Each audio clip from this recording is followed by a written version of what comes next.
नमस्कार, आप देख रहे हैं सबसे बड़ा सवाल और मैं हूं आपके साथ वक्ता। फिल्म द कश्मीर फाइल्स जब से रिलीज हुई है तब से तांडव मचाने वाले रोज सामने आ रहे हैं। फिल्म को लेकर जम्मू कश्मीर के राजौरी की एक मस्जिद का वीडियो वायरल हो रहा है जो जुमे की नमाज के बाद का है।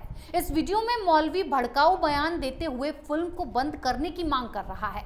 विवेक अग्निहोत्री ने खुद इस वीडियो को अपने ट्विटर पर साझा किया है, पर सवाल ये है कि क्यों इस फिल्म से लोगों को इतनी परेशानी हो रही है। इसी पर चर्चा के लिए हमारे साथ मौजूद हैं कैपिटल टीवी की एग्जीक्यूटिव एडिटर तृप्ति जी। तृप्ति जी, आपका बहुत बहुत स्वागत है। धन्यवाद। आपसे सवाल करने से पहले मैं चाहूंगी कि अपने दर्शकों को वो वीडियो जरूर दिखाऊं जो ये बयान दिखाता है कि किस तरीके की कट्टरपंथी सोच को ये बढ़ावा दे रहा है।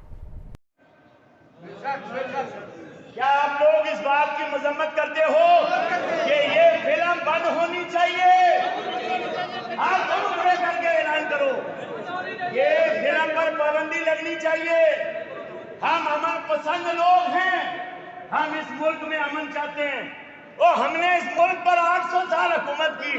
तुम्हें 70 साल हो गए हुकूमत करते हुए, तुम हमारा निशान मिटाना चाहते हो? खुदा की कसम, तुम मिट जाओगे लेकिन कलमा पढ़ने वाले नहीं मिटेंगे।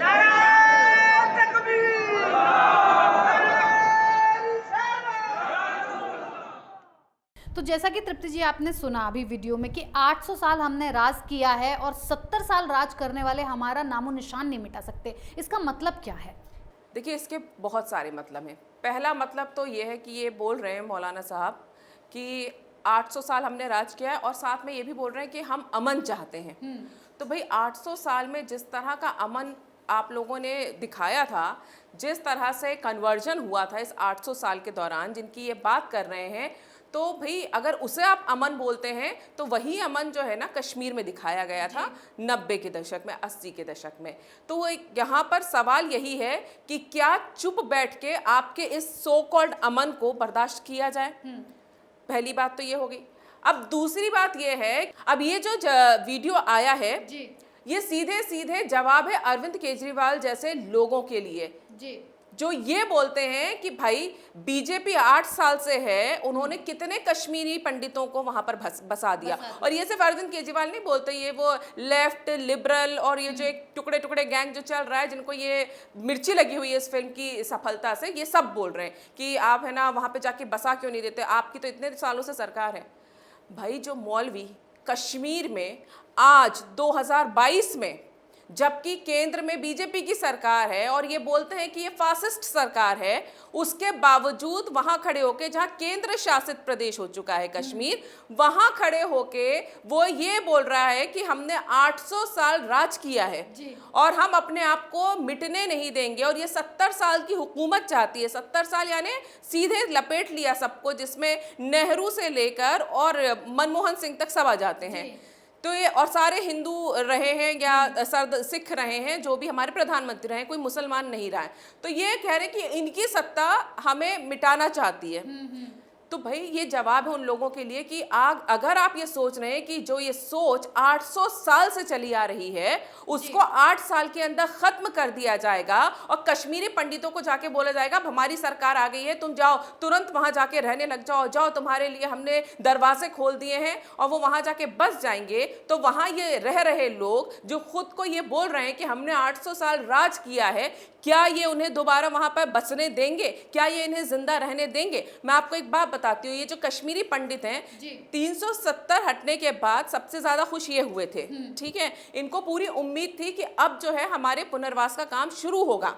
लेकिन इनसे ज्यादा समझदार तो वो कश्मीरी पंडित हैं जो 32 साल से इंतजार कर रहे हैं, जो ये जानते हैं कि जो हालात अभी भी वहां बने हुए हैं, जो जहरीली सोच अभी भी वहां बनी हुई है, उसको जब तक मिटाया नहीं जाएगा तब तक कोई भी कश्मीरी हिंदू वहां घाटी में जाकर बसता है तो वो सुरक्षित नहीं रहेगा। और क्यों उनके अंदर ये दहशत है? क्योंकि उन्होंने देखा है कि उनके साथ किस तरह का वहशीपना, किस तरह की बर्बरता, किस तरह की क्रूरता हुई है।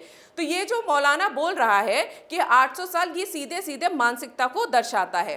और ये जो अरविंद केजरीवाल जैसे लोग बोलते हैं ना कि आप बसा क्यों नहीं देते, उसकी वजह यही है कि जब तक इस जहरीली सोच को नहीं दबाया जाएगा तब तक उसको आप वहां बसा नहीं सकते। अब ये बोलेंगे कि भाई इन मौलवी साहब जो हैं, मौलाना जो है, इसने ना अपना एक और वीडियो जारी किया है जिसमें ये माफी मांग रहा है।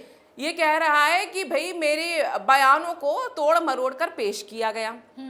मैं वो नहीं कहना चाहता था, कश्मीरी हिंदुओं के बगैर, कश्मीरी पंडितों के बगैर हमारी घाटी अधूरी है।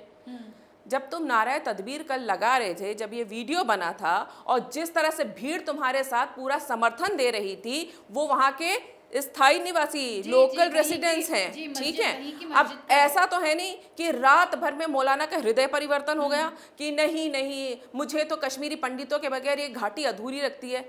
जाहिर सी बात है रात भर में सोच तो नहीं बदली होगी, लेकिन ये अपना चरित्र बदल लेते हैं। क्योंकि जो बोलते हैं बीजेपी कर क्या रही है, केंद्र में बीजेपी का शासन है, वो ये कर रही है कि इन लोगों को कम से कम मजबूर कर रही है कि तुम मानो तुम गलत बोल रहे हो जी। यही बात अगर कांग्रेस शासित किसी सरकार में हुई होती, अगर केंद्र में कांग्रेस की सरकार होती, पहली बात तो ये फिल्म नहीं बनती, और अगर बनती और इस तरह का एक बार के लिए हाइपोथेटिकली मान भी लिया जाए कि इस तरह से वो हिट हो जाती और इस तरह के बयान तब आते, तो भाई सरकार किसी तरह से अगले दिन ये माफी का वीडियो कभी नहीं आता जी। बल्कि उनके अपीजमेंट का काम शुरू हो जाता कि आप डरिए मत, यहाँ कोई नहीं आ रहा, जिनको भगा दिया आपने पड़े रहने दो टेंट में, आप खुश रहो, आपके अलगाववादी नेता खुश रहे, जाते थे ना करोड़ों के पैकेज उनके पास।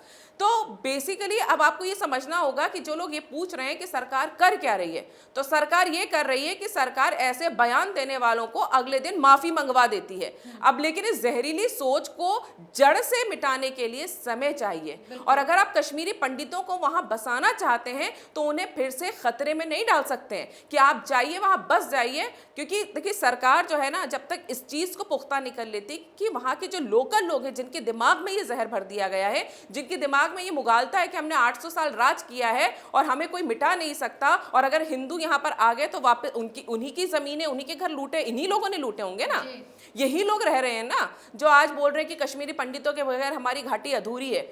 ये चीज जब तक वहां पर इस चीज को सुनिश्चित नहीं कर लिया जाता कि कश्मीरी पंडितों को वहां बसाने के बाद उन्हें वैसा ही सुरक्षित माहौल मिलेगा, वैसा ही उनके साथ व्यवहार किया जाएगा जैसे आम भारतीय नागरिक के साथ किया जाता है, और जो स्थानीय लोग हैं वो कट्टरपंथ में इतने अंधे नहीं होंगे कि वो इन लोगों का फिर से कत्लेआम करने की हिम्मत कर सके, तब तक उन्हें बसाया नहीं जा सकता पूरी तरह से। टुकड़ों टुकड़ों में तो काम चल ही रहा है। जी जी बिल्कुल सही कहा आपने तृप्ति जी। ये बात तो हुई राजौरी में जो मौलवी ने बयान दिया है उसके बारे में, लेकिन जो भारत के मुसलमान हैं, भारत के मौलवी हैं, वो भी इसी बात को बार बार उठा रहे हैं कि इस फिल्म को बैन कर देना चाहिए, ये सांप्रदायिकता फैला रही है। लेकिन यहाँ बात इस्लामिक आतंकवाद की, कश्मीर में जो जिहाद फैला हुआ है उसकी हो रही है, तो ये इनकी किस तरफ सोच जा रही है?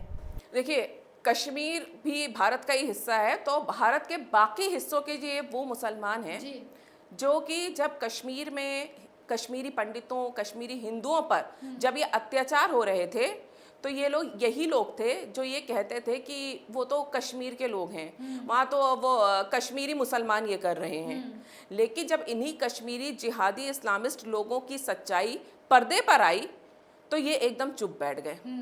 ये विरोध नहीं कर रहे इस बात का कि नहीं इस्लामिक जिहाद गलत है जी।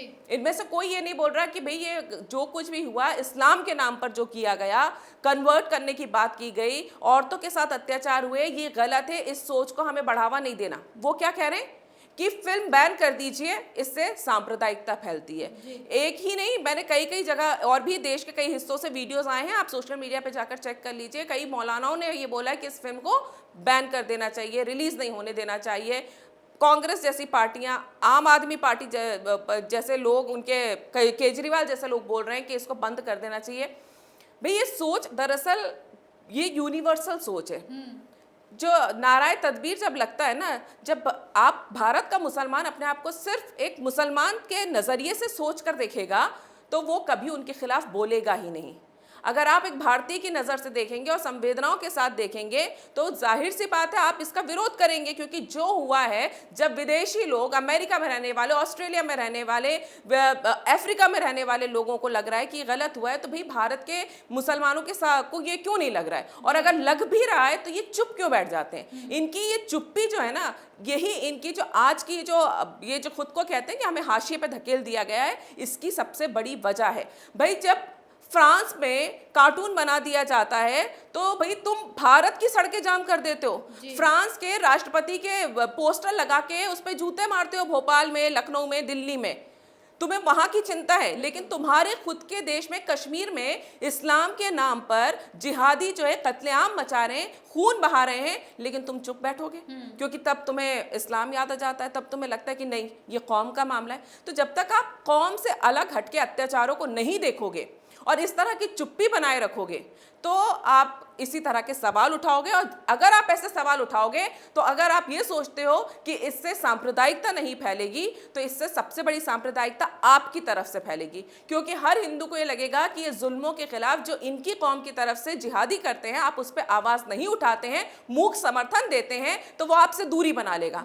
बहुसंख्यक जब आपसे दूरी बनाएगा तो आप वैसे के वैसे अलग कट जाओगे।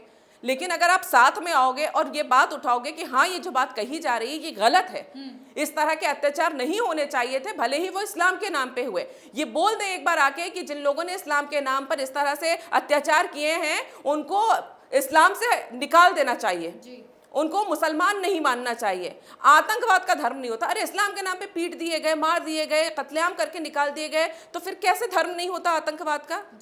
इस्लाम के नाम पे किया गया है ना। तो फिर अगर आप सच्चे मुसलमान हैं और आपको इतना ही सेकुलर बनना है तो खुलकर बोलो, आगे आकर बोलो, इसको स्वीकार करो कि हाँ वहाँ के मुसलमानों ने ऐसा किया और हम इसकी निंदा करते हैं। बजाय ये बोलने के ये बोलते हैं कि भाई इस फिल्म को बैन करा दो। तो इससे ये साबित होता है कि आपके अंदर आपकी मंशाएं अभी भी वही हैं और आप उनकी उस जिहादी सोच को अपना समर्थन देते हो। और जब तक ये सोच नहीं हटेगी, जब तक इस तरह के मौलाना जहर घोलते रहेंगे, चाहे वो कश्मीर में हो चाहे देश के किसी भी हिस्से में हो, मुसलमानों को इस तरह से अपने आप को समाज से कटा हुआ महसूस करा दिया जाएगा, क्योंकि ये खुद ही इस तरह की हरकतें कर रहे हैं। अगर आप एक देश में रहते हो तो साथ में आवाज उठाओ ना। ऐसी क्या चीज है कि पूरा हिंदुस्तान एक हो रहा है, चाहे वो हिंदुओं में जातियां एक हो जाती हैं, पूरे देश छोड़िए दुनिया भर के लोग उसके बारे में बात करते हैं, जेनोसाइड के बारे में बात करते हैं, लेकिन आप चुप हो जाते हैं। तो आपकी ये चुप्पी जो है आपको महंगी पड़ेगी और आने वाले दिनों में आपको ये समझ में आएगा कि आप कैसे मुख्य धारा से, मुख्य समाज से, जिसमें आपको सेक्युलर बन के रहना चाहिए, आप उससे पूरी तरह से कट चुके हैं। ना आपका सामाजिक महत्व रह जाएगा, ना राजनीतिक महत्व रह जाएगा, सिर्फ रह जाएगी धार्मिक कट्टरता, और जो आपको सिर्फ और सिर्फ गर्त में धकेलेगी। जी तृप्ति जी, बहुत बहुत धन्यवाद इतनी जानकारी के लिए। कश्मीर फाइल्स पर मौलवी का वीडियो बता रहा है कि मुस्लिमों के खिलाफ ये एक साजिश है, ये एक साजिश है और हम इसकी मजम्मत करते हैं। ये हिंदू और मुसलमान बीच के एक दीवार खड़ी करने की कोशिश है, हम इसे हरगिज बर्दाश्त नहीं करेंगे। अगर सियासत करनी है तो और भी मामले हैं। 32 साल बाद पंडित याद आ रहे हैं, पंडितों का खून नजर आया, मुसलमानों का नहीं, क्योंकि वो कलमा पढ़ने वाला था। यानी कि यहाँ खाई पैदा करने का काम तो ये मौलवी और जिहादी सोच वाले करते हैं और फिर माफी मांगते फिरते हैं। फिल्म चलेगी और बैन करने वाले ये समझ लें ज्यादा दिक्कत है तो अपने कान और आंख बंद कर लें, लेकिन सच को दबाया नहीं जाएगा, दिखाया जाएगा। सबसे बड़ा सवाल में आज के लिए इतना ही। सारी अपडेट्स को जानने के लिए देखते रहिए कैपिटल टीवी। फिलहाल दीजिए इजाजत, नमस्कार।